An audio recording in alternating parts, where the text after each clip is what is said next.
Alright, guys, aku sekarang berada di Desaru International Bike Week. Best guys, best.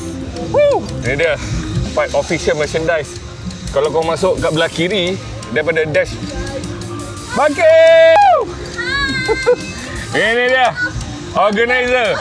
Oh, best gila. Welcome to Siapa tak datang rugi.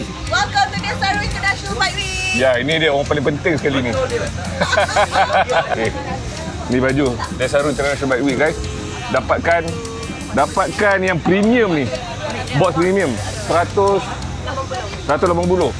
Ada 2 pin, ada baju, ada thank you card dengan stickers. Siapa tak ni limited edition, ada 1000 je. Ada 1000. Satu dah kat aku. Dah jadi 990.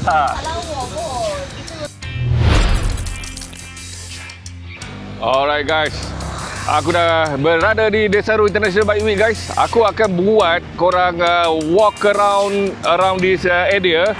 Aku akan pakai drone ni and aku akan buat time lapse. So korang dapat idea untuk bila korang visit Desaru International Bike Week pada hari ini, esok dan lusa, guys. So sekarang kita berada di sini. Aku akan pergi ke main stage dulu. Aku akan lalu beach and aku akan lalu sini. Okay? Alright, let's go!